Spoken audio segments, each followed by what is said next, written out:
Yo, what's up, man? It's Hermes. Come from West Palm Beach. Born and raised type shit, man. Make music, produce, all type of shit. You know what it is.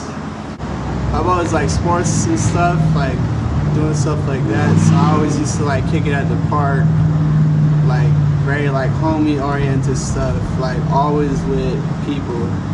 And then that elevated to like skateboarding, which is what I think like made me like art and shit more than a lot of other stuff. Then sports and everything was like out the window. I wanted to be creative all the time. So I'm Cuban. My family, they migrated from Cuba. My mom is American, but she lived in Tennessee. So like my family's from all over the place, really. And like being from Florida, I feel like that just gives me like a diverse like outlook on everything. I'm like, I don't know, I'm just into a lot of different shit. Just from being here, I feel like it just puts you on to stuff that you wouldn't get anywhere else in the country. Skating to me is like something that is, like, you know, people say like you never lose how to ride a bike. Skating like different because like you never lose that creativity. So like you can ride the bike and you're gonna always want to do tricks, and like it evolves. Every time you skate, even older you get, you can do shit that you couldn't do as a kid just because you like, I don't know, it's a lot of like geometry that don't make sense, like just something you putting together in your head, like all of it's like, you know, very self stuff too, so you creating. But yeah, like the older you get, skating just like it gets sick. Like I don't know, it's just endless creation. And then like the community itself, like there's people I know who are older that still skate, and then I had like little homies who's like young as fuck, like 7 years old type shit. They still skate, or they grown now and they turn as fuck. Like it just never stops, and it evolves too. Like music, it evolves in a sense, like sonically, but skating is like art, but also like athlete, like a sport, you know. So like the heights and the stunts just expand, and like the shit kids can do nowadays is just mad crazy. Bam Margera, I like Jackass and shit, so that's kind of like another thing that tipped me to skating, like Tony Hawk and shit like that. Besides like being outside, like I had homies who skate and shit, but like Bam Margera, I fucked with him like skating wise, and then like Baker Skateboards, that was the team I really fucked with, and it had like Antoine Dixon and Andrew Reynolds and all these other cool ass skaters I fuck with. And there's all these like, let's see, skating is like shit, there's so many teams. There's fucking Alien Workshop, there's like really artsy ass team, and like dudes that skated very like style oriented. Or you had like Girl with Eric Costin, who was like also like that, but they were super technical and they had money, so they would do super crazy production with their videos. Their videos were always like over the top production wise, like editing and like just even like opening scenes and acting and cut scenes and shit like that. Skating's just broad, man. There's too many people to name that you would influence you, like even just people you skate with like locally. Like people that went pro, like Brad Cromer or Zion Wright, who's like super sick, or Jamie Foy. I mean, I don't even know him, but like, you know, like there's so many people that like who's super sick or from here too that inspire you. So it just like, it's endless, man. It never stops. I feel like I never really had like a creative outlet that I could like grasp onto. I like wanted to play guitar or play instruments and shit, and I just don't have like the rhythm for that with my hands. So and that shit costs money too. Like people don't realize like musical instruments and like all that shit costs money, so I don't have money for that shit. A lot of homies I knew would just like freestyle and shit, just like we get fucking bugged and fucking freestyle and shit. And I don't know, I just kind of was like, I gotta get in on that type of shit. And I would start freestyling with them, but I was just better than them kind of shit. I wasn't like, I mean, it was a competition. It wasn't like we was battling and shit, but it was just like, I know that like what I was saying was like more prolific and shit. Then like producers would show up to the ciphers, and then I would start like recording with them type of shit. And we like made a crew off of that. And then, you know, shit started getting somewhere. When it started really getting somewhere, like 2014 was like when I was like officially making music and working on projects and had ideas. It wasn't just like making songs and shit like hype to make music, you know what I mean? Like I was like really trying to like already make projects. It was all hip hop oriented. I mean, I was gonna make different sounds, but I wanted to make projects. I already knew that from the jump.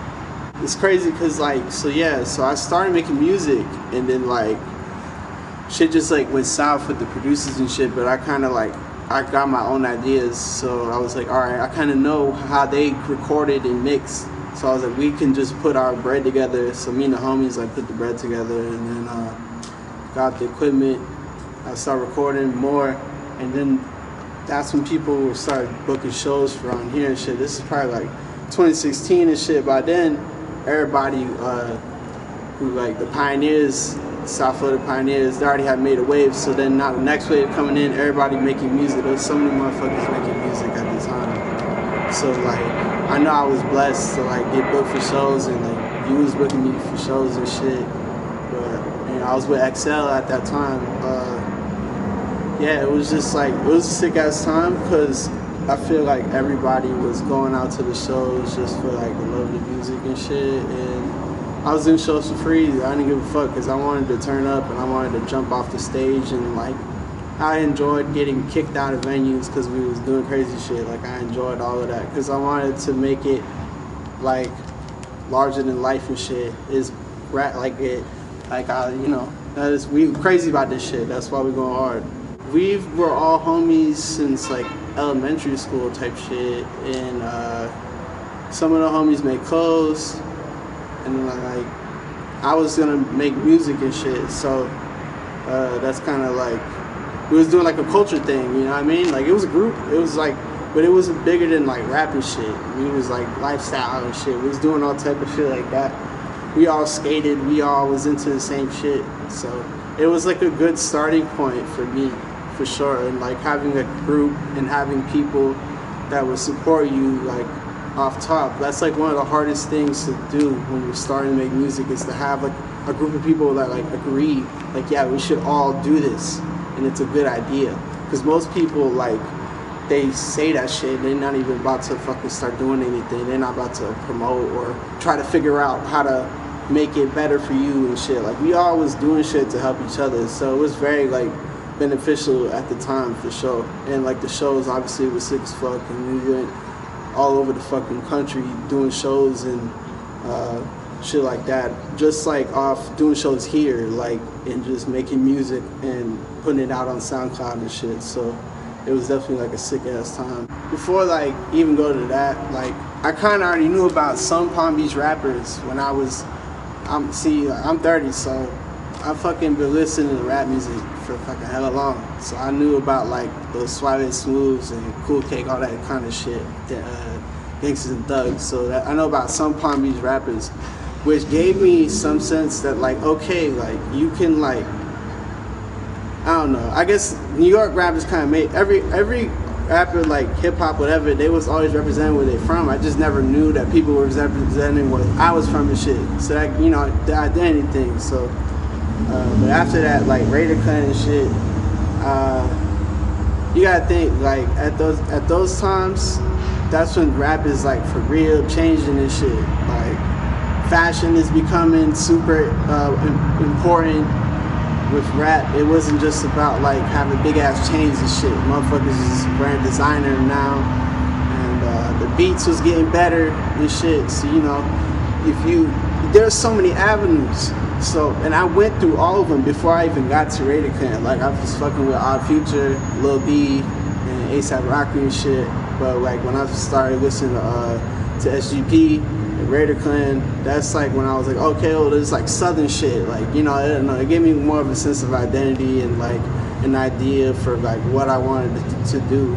I didn't think emulating was not even like in the picture either. It was like, all right, they're doing what they want to do. This is the kind of sounds they want to do. And Lil B kind of did the same shit too. Like they was just making what they wanted to make. So I already had a foundation and an idea of what I was gonna do. And it was just super influential at the time. Even like Denzel Curry and shit like that. He's still going crazy. Like I remember they were just like doing little shows and shit, or like inviting people to their music videos, or all kind of shit. Like I went to Opalaka and seen them perform in like a fucking backyard and shit. Like I was a fan of them for sure, but it was super inspirational because it's like, oh, if not like imitating, like, oh, if they can do it, I could do it. It was like, nah, like if we take it serious and we fucking establish what we're doing, then we can like, you know, fucking pay homage to what they doing and like keep that shit going. That was the most important thing. I mean, everything I've said up to this point all intertwined. So like, I'm doing this shit with XL, and I'm establishing myself in the state and even in the country, just like making music and shit. So I started like tapping in with producers that I wanted to work with, and if I was paying them to like, you know, if I'm trying to work with them, I'm gonna take their business serious. So I paid them for beats, but they was actually like fucking with my songs and shit. So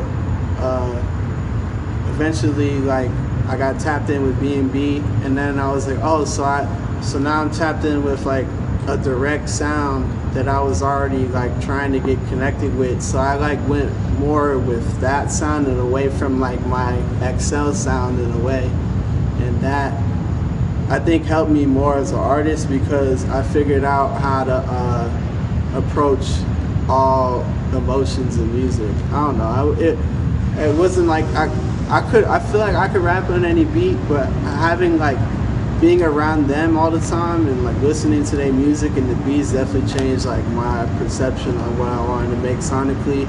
And even after that, like now who I work with now, like Bull Trap and shit, fucking the sound is like even more advanced than that, and combining like electronic and like death metal and stuff like that, and it's just sick. Like that's why I think like hip hop's the coolest shit, because it just never ends. Like people can just end up making new sounds every fucking day if they're really trying to do it, and I feel like that's what I'm trying to do. At least I want to always make something that's like true to me and like different. I really don't have like all the features besides like Teak, the Sneak, and Scudderman. So we gonna have that at least. But Dream World is like projects I've been doing. This will be the third one, but it's gonna be the last one I'm gonna do. I feel like when I've made these songs for these projects, it's more of my authentic sound that I try to put out there, and like I try to project like my most like introspective lyrical content, and not really like make stuff for anyone else. I mean, not all the time, you know, I don't know, just sometimes you try to make like stuff that's more accessible, and like when I make this shit, I really don't care. Like I might pick like a more accessible beat, but that's about it for the most part.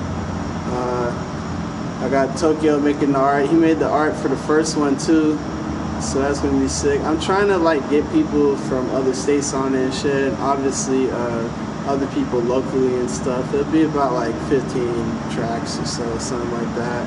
And there's like two main producers. I got Charles Globe and Star Carson making the beats, Cast Tag. So yeah, man, it's not really gonna be anything that I want to rush though. So I was thinking about dropping it on my birthday, but as I'm making it, it's just like, yeah, I want to make sure it's perfect and shit. But sound-wise, it's very like wavy, but still like underground and all that shit. That's like the best description I can put on it.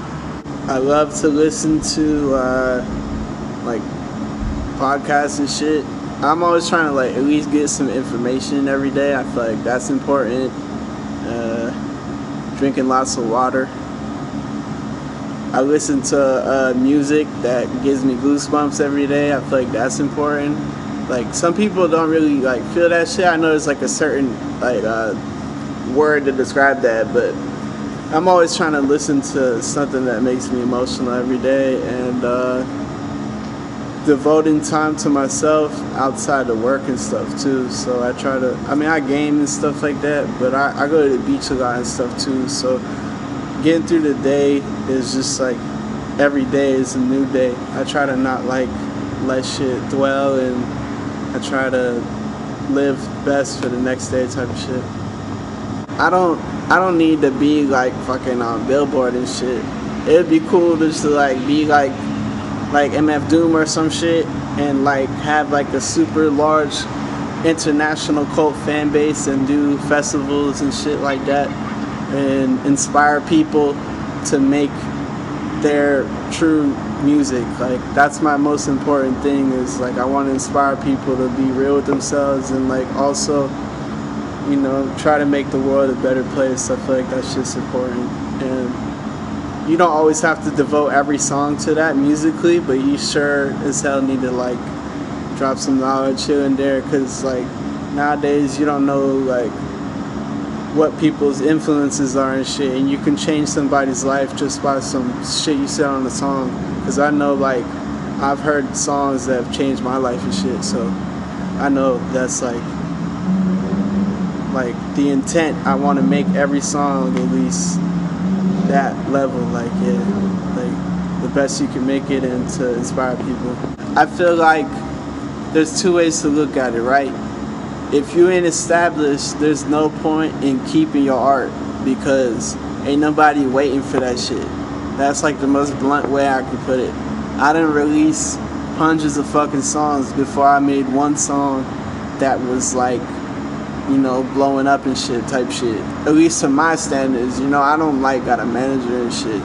But like you definitely have to just make shit and fail, and like every time you make something, you sharpening the sword. So it's not even like all bad at the end of the day. Even shit that's ass or whatever you consider is bad, because that's something you gotta get out of your head too. All art is subjective, so ain't shit that's trash or nothing. It's just like whatever the fuck people's perception of it is at the end of the day.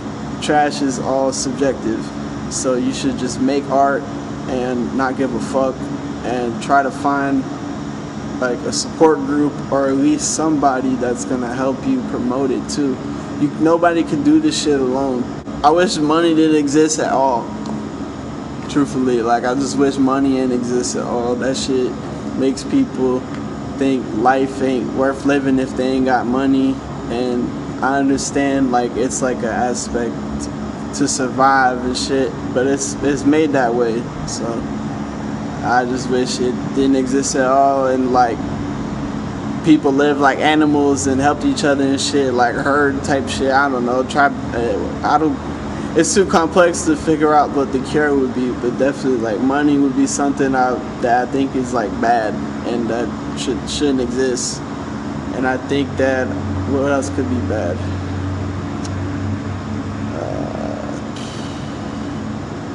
I think not wanting to be aware of world events is bad, in the sense that if you're not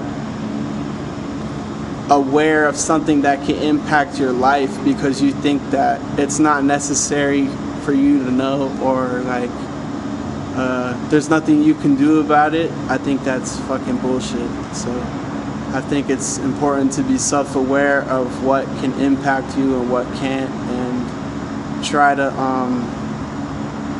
not let shit catch you off guard. Even if you feel like it's out of your tax bracket, you should want to know what the fuck's going on. Even in other countries too. Like all that shit's important, bro. I'm not asking you to fucking go be a crusader and protest and shit, but you should be aware of what's going on at all times.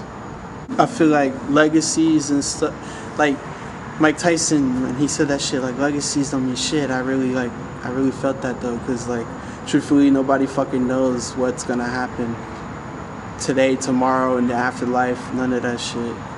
But I just like want to be a good person and like do the same, like treat people how I want to be treated and shit, and hope other people like feel the same way. I feel like that's like the best I could do, and just keep making music and shit, because if I don't know what the fuck's gonna happen if I don't stop making it. So there's no point in me stopping.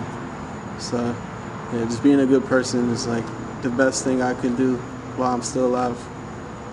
Shout out my brother Wave Lord first, and Teak and Sneak, man. Shout out Scudder, man, worst adult ever. Shout out my brothers, man. Shout out my dogs in Ghoul Trap. All my B&B brothers. Shit. All my dead homies. Anybody that watch this shit, shout out to you too, man.